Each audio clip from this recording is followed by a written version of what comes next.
This story focuses on a timid and naive man named Charles Heller. At this moment, he is saying goodbye to his wife, Sarah, who is leaving the country for work. Charles himself is known as a calm, gentle husband who loves his wife deeply. So, when Sarah asked for permission to stay in London for 3 days, Charles didn't question much, nor did he feel suspicious. He always chose to think the best about everything his wife did. Bye. Oh, wow.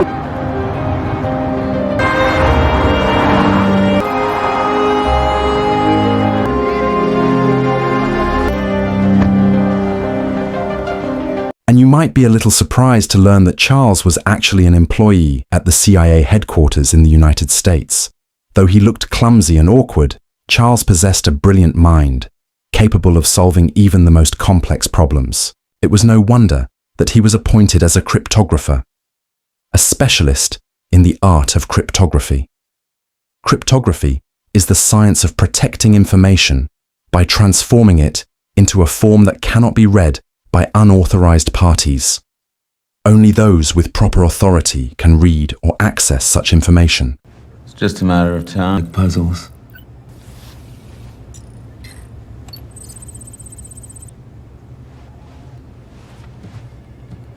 While working as usual, Charles accidentally stumbled upon classified information connected to one of his superiors at the CIA headquarters, a man named Moore. The information revealed details of a covert mission involving airstrikes and suicide bombings targeted against a country deemed an enemy of the United States.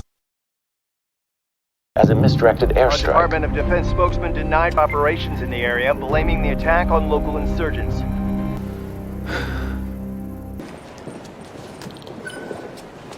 Amidst his busy life, Charles always took the time to call Sarah, just to ask how she was doing, who she was with, and to make sure his wife was all right. This simple act became proof of how deep Charles's love and affection were for Sarah, the woman he loved. Yeah. I love you. Bye. Bye-bye. The next day, when Charles had just arrived at work, Director Moore was already waiting for him. This startled Charles, as he thought it had something to do with the classified information he had accidentally discovered the day before.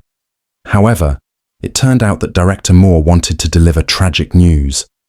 A terrorist attack had just occurred in London, an attack that had taken the life of his beloved wife, Sarah.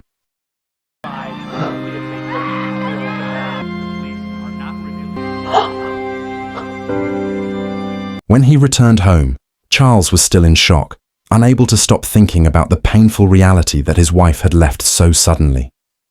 The next morning, he went to see Director Moore again to ask about the progress of the case. Charles was eager to know the faces of those responsible for his wife's death.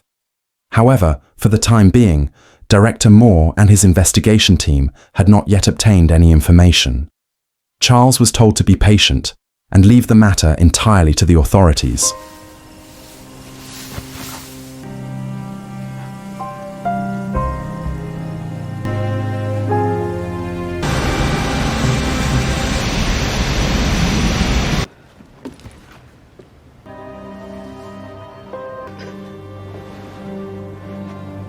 After days without any updates from Director Moore, Charles decided to take matters into his own hands. Using the headquarters computer, which granted him unlimited access, he managed to retrieve surveillance footage from the scene of the attack. From there, he finally discovered that the terrorists consisted of 4 perpetrators. Spilled out into the corridor. Bill got jumpy, and one of the 4 drew on him. And the police have been are now in a race to leave the building. In the footage, it was clearly seen that the 4 perpetrators entered a press conference hall where Sarah was present, working as a journalist. Out of the many people inside, the attackers coincidentally chose Sarah to be taken as a hostage, and then one of them shot her in the open as a brutal warning to the police officers on the scene.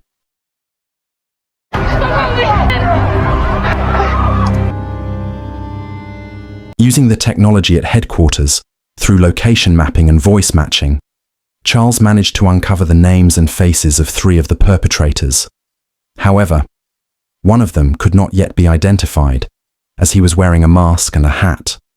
This very man was the one who shot Sarah, and he appeared to be the leader of the terrorist group itself.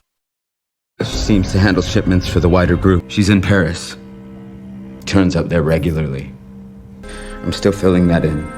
In front of Director Moore and his deputy, Charles explained that he was absolutely certain that these 4 perpetrators were acting as intermediaries to create chaos.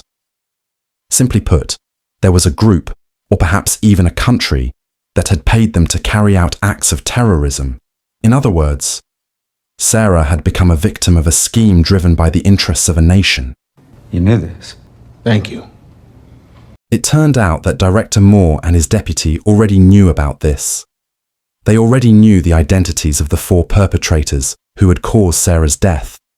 However, citing national security and the fact that the incident occurred outside of America, they chose to remain silent under the pretext of maintaining good relations between the 2 countries. We think it would be good for you to see Dr. Garrison.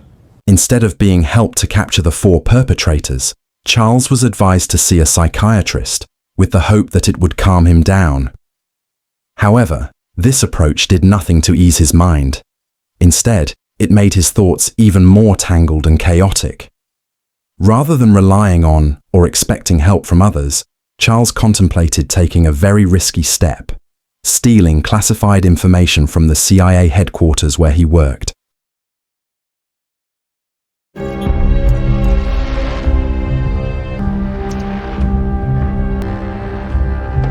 Yes, Charles stole classified information related to illegal activities involving Director Moore and his deputy, namely the airstrike and suicide bombing missions he had discovered earlier.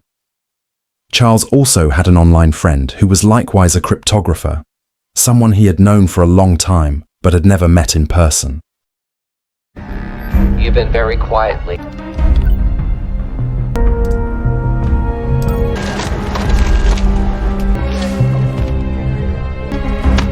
After printing out all the classified information, Charles immediately went to Director Moore and his deputy to show them what he had discovered, complete with their signatures as the authorizers. Naturally, Director Moore and his deputy were shocked and immediately threatened to throw Charles in prison. You'll go to jail, idiot. Maybe, but we'll all be there together. I'm not throwing you out of this office. Calmly, Charles replied that he had set up a system that would automatically send the classified files to a media company and several well-known journalists if every 5 hours he did not enter a secret code known only to him. In other words, Director Moore and his deputy could neither imprison nor eliminate Charles, because doing so would be equivalent to ending both of their careers. 4 hours later, the files will be released to the public. I get it. And guess what Charles actually wanted? What do you want? I want to kill them myself. I beg your pardon? You heard me. Yes, Charles intended to take revenge on the 4 perpetrators who had taken his wife's life. All of this, Charles did so that he could be allowed to undergo CIA training, from shooting practice, strategy, to becoming a CIA agent who knows various field operations, so that Charles could personally hunt down and eliminate the perpetrators himself. CIA will train me. I mean, this is a practical joke, right? I want a fighting chance. Not long after Charles left, Director Moore and his deputy began to worry about Charles's threat, which could very well be real. Rather than risk the secret files being leaked and their careers ending, they decided to comply with Charles's demand to undergo CIA training as an agent, at least until they could verify the seriousness of his threat. We need to keep a lid on this, right? I can't believe I'm doing this. We, if it exists. If it doesn't, In short, Charles finally arrived at the CIA training facility where the recruits were undergoing their training. Charles was introduced to his mentor, Colonel Henderson, who would guide him throughout his time at the facility. I am Colonel Henderson.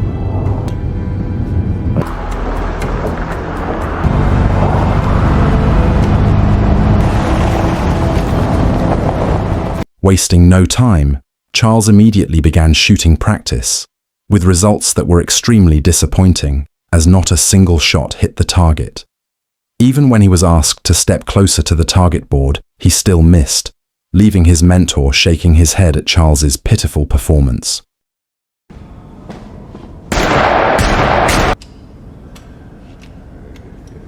After failing in shooting practice, Charles finally discovered his talent in assembling explosives using everyday objects commonly found around him. In addition, Charles was also taught how to create fake identification documents, such as passports, ID cards, visors, and more. May I keep this? Sure. That night, while Charles was resting in his dorm room, his mentor appeared to share the results of the past few days of training. He told Charles that he showed no signs of being a killer. He didn't have the courage to take someone's life, meaning it would be pointless for Charles to continue training here, as he lacked the talent to be an assassin or to carry out a revenge mission. Take it. Oh, come on, take it. What is it? What are you... Take it. Hey! Now!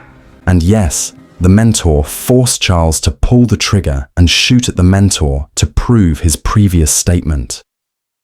As expected, Charles did not dare to pull the trigger, even though the gun was completely unloaded. I can't make you into something that you're not. I'm sorry. At the same time, Director Moore deployed a special team to investigate the surveillance camera footage that showed Charles's previous movements. The goal, of course, was to uncover the truth behind the threat Charles had made. They began searching every corner of Charles's house, his office, and even a cafe he frequently visited. As a man with a high IQ, Charles was extremely clever at hiding traces and evidence, prompting Director Moore to urge his team to be even more thorough in their investigation.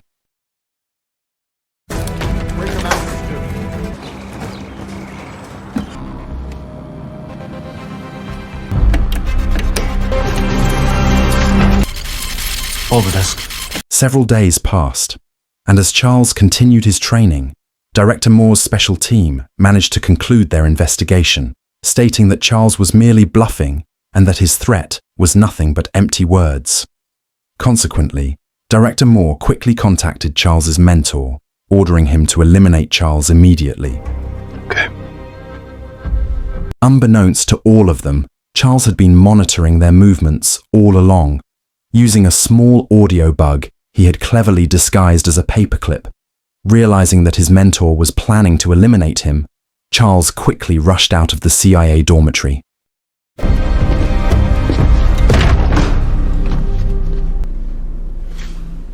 He's gone? With a forged passport and officially recorded biometric data, Charles flew to London to confront the perpetrators who had killed his wife, planning to exact revenge all on his own.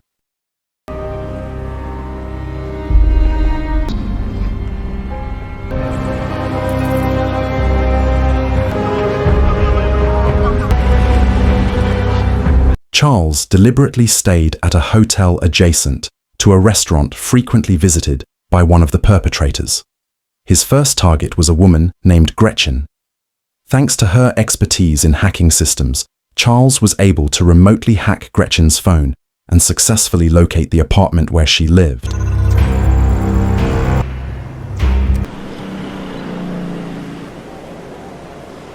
When Gretchen went out, Charles quickly entered her apartment. Here again, we are shown just how clever Charles is. He was able to unlock the door using only a video tutorial he had hastily learned, so that The bottom of the keyhole and that door. Just a little and then you're in. once inside, Charles quickly photographed Gretchen's routine schedule on the calendar, including taking a gun from a drawer. Not long after, Gretchen returned home with her boyfriend. Here, we see that Charles truly lacks the talent for killing. When he had the chance to shoot, he did not. So,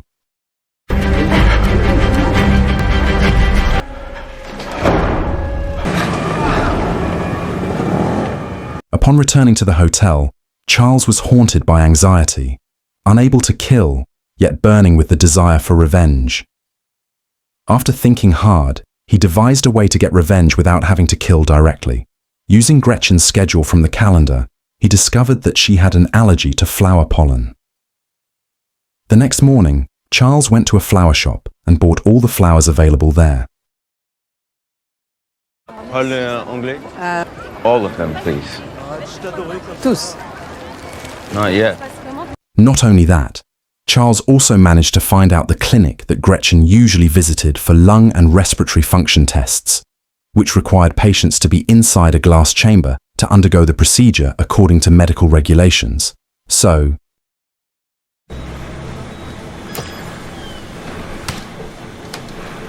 yes, the computer suddenly shut down.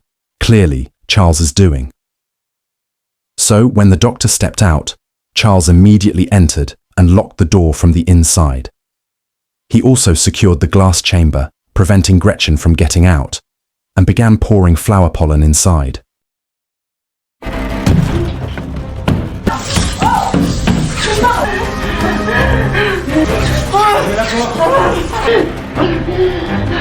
As Gretchen was cornered, Charles began interrogating her to find out who the fourth person was who shot his wife, Sarah. But because Gretchen kept begging for her life and Charles was too kind to refuse, he finally opened the glass chamber so that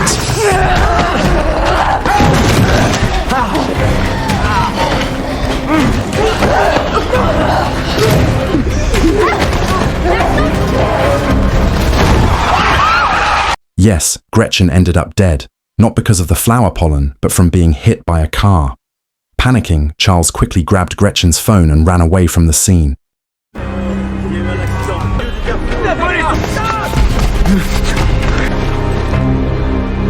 Having dealt with Gretchen, Charles immediately headed to France to track down the second perpetrator. Once there, he visited a nightclub, trying to drown his thoughts and escape the haunting memory of Gretchen's death. After all, the weight of taking a life for the first time is something that lingers. A shadow of guilt that refuses to fade. Unexpectedly, Charles ran into someone he never thought he'd meet again, his former mentor, the very man who had trained him in the field. Whether sent by Director Moore or acting on his own, the mentor seemed genuinely concerned, worried that Charles might not be strong enough to carry out his mission of revenge. How did you find me? Doesn't matter how smart you are. You panic, that will always screw up a good plan. Because he thought the mentor would try to stop his mission of revenge, Charles revealed a remote bomb detonator he had built using the lessons he learned during CIA training. So that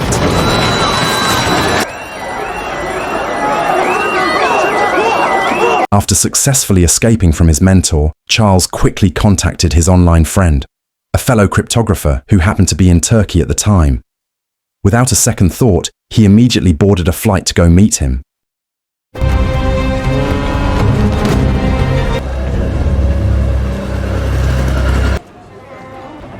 Wait, he is not who you're looking for. And this was Charles's online friend, a woman named Davies, with whom he had been communicating for the past 5 years. A skilled cryptographer like Charles, Davies was asked to help him track down the second perpetrator responsible for the death of his beloved wife.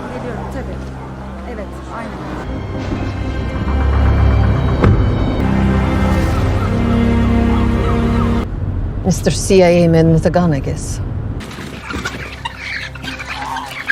Still working through the internet, Davies began tracing the suspect known as Mishka. Mishka was known for frequently traveling to various countries, and thanks to his girlfriend's hobby of posting everything on her Instagram account, they discovered his exact whereabouts. It turned out that at that moment, Mishka was in Madrid, Spain.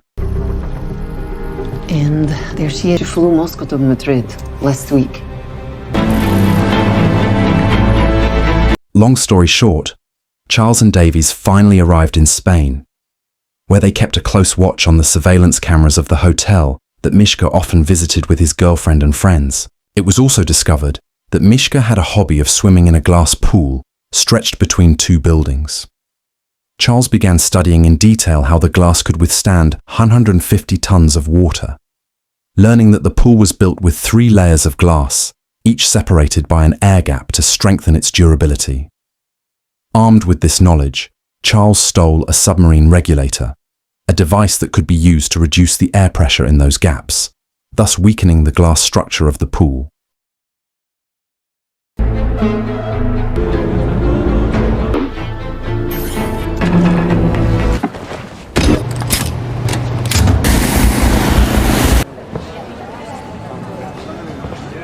After adjusting the regulator in the engine room, Charles went straight to Mishka, who was leisurely swimming in the glass pool.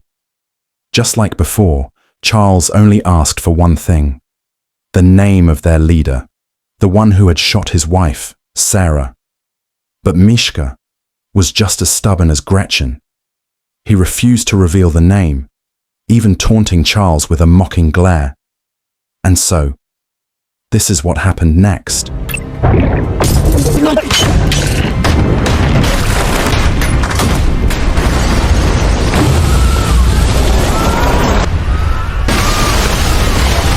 After killing Mishka, Charles still couldn't breathe easy.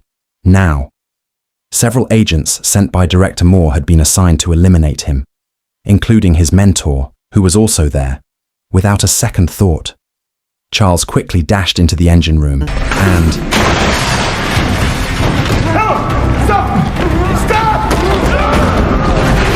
It turned out that instead of capturing Charles, the mentor ended up fighting with one of Director Moore's CIA agents. In the fierce clash, the mentor managed to defeat the agent, though he was wounded in the stomach. With no time to help him, Charles simply conveyed his gratitude through a gesture, and then left, without saying goodbye.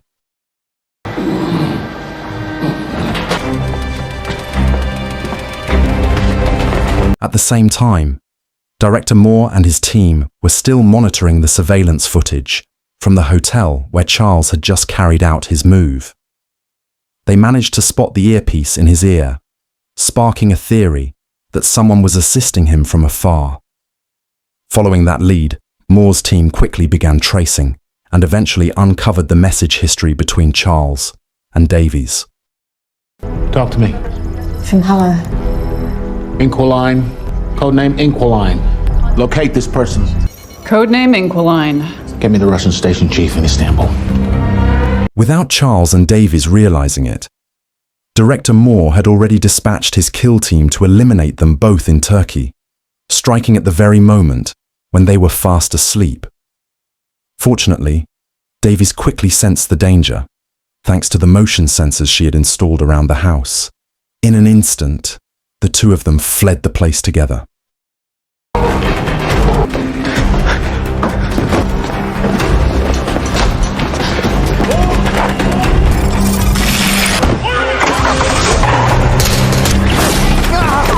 A high-speed chase ensued between Charles and Davies and the hit team, who were pursuing them on speedbots. The assassins kept firing at them from a distance, until finally...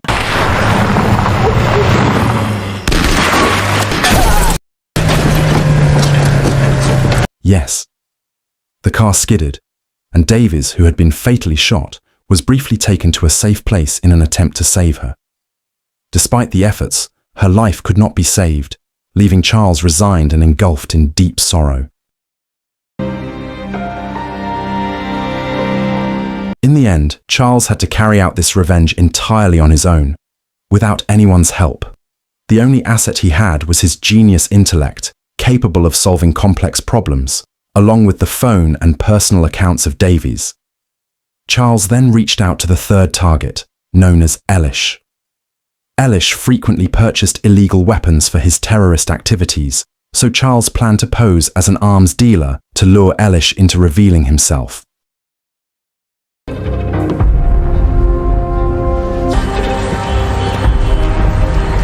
Located in Romania, Charles, pretending to be an arms dealer, informed Elish about the transaction location, a deserted, abandoned building.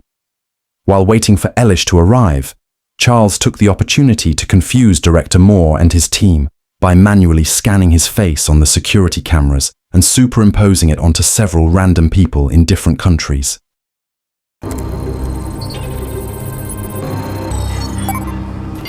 Heller's in Berlin. What? As a result, Director Moore and his team were completely baffled by Charles appearing in multiple countries simultaneously, which gave Charles ample time to focus on his revenge mission. We got a ping in Rome. The little prick is now at a museum? He just got on a tram in Prague. By the time Director Moore and his team realized what was happening, Charles had already achieved what he wanted, the arrival of Elish, his third target. He was asked to personally inspect the contents of the box he had ordered, which turned out to be... Stay on the phone. You just armed an IED. It's on a beam trigger. You drop the lid, move away, or cross the beam. It detonates. Yes, very clever. Charles had rigged the box with an explosive and a trigger that would detonate as soon as the lid was closed. Trapped with no way out, Elish could only stand frozen, clutching the box lid as Charles appeared to interrogate him. Just like with the previous two targets, Charles asked only one thing: the identity and address of the leader who had shot his wife, Sarah. Valuing his own life more than loyalty, Elish immediately provided the information Charles demanded. But guess what happened to Elish next? Hey, where you going? Where you going? You jump really fast. You might survive the blast. With the three perpetrators dealt with, only the leader remained, the main shooter who had killed Charles's wife, Sarah. According to the information Elish had given him, the leader liked to sail on a ship in Russian waters. Charles therefore visited port after port, asking about a particular ship name. He spent days searching, determined to track down the whereabouts of his final target.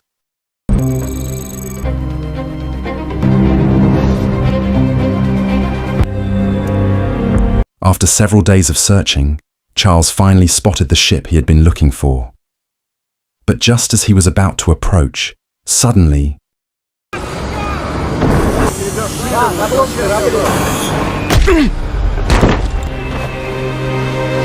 After Charles was beaten unconscious, he was carried by the leader's two subordinates onto the ship.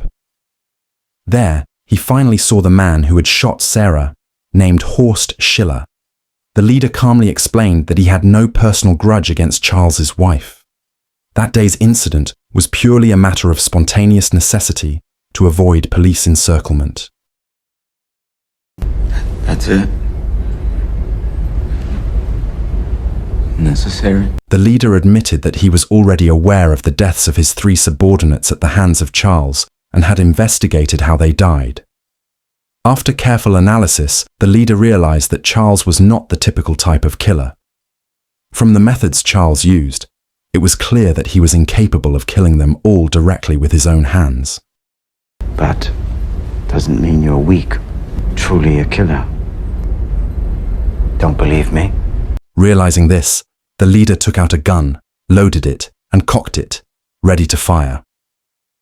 Charles was asked to shoot it, supposedly to satisfy his desire for revenge, while also intending to prove that Charles was merely a coward who wouldn't be able to pull the trigger and...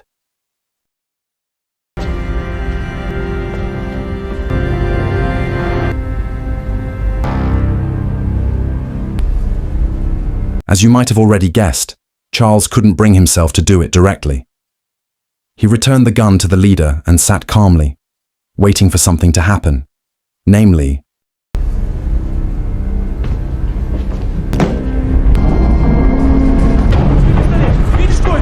That would be the Finnish Navy. That is not possible.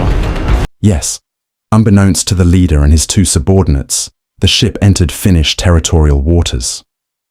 Charles secretly hacked the ship from his hotel room, using the two subordinates' cell phones and his own previously confiscated watch as transmitters. Furthermore, Charles had sent all evidence of their crimes to international police. And so, the fate of the leader and his terrorist group was over.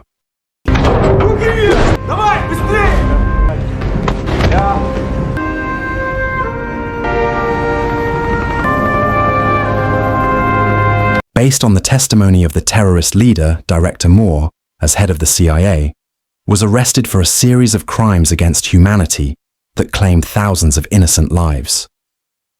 This also served as evidence that the CIA under Director Moore's leadership frequently and deliberately caused chaos in other countries, only to then appear as a hero offering assistance, when, in fact, the problems had been created by them in the first place. Washington Post. Was the CIA involved in those operations? BC. Is the whistleblower still employed by the agency? After completing his revenge, Charles visited Sarah's grave to lay flowers and came to terms with the death of his beloved wife. As Charles returned to his car, he once again met his mentor, who wanted to express his admiration for Charles, always full of surprises. It was here that the truth was finally revealed. The reason the mentor did not kill Charles was that he already knew about the wrongdoing of Director Moore and his team. So, when Director Moore ordered the mentor to kill Charles, the mentor refused, knowing that Charles was inherently a good person. Thank you. See you around, Charlie. Finally, Charles continued the dream he once shared with Sarah, flying a vintage plane that he had built himself. Charles flew alone, beginning a new life without the company of his beloved wife.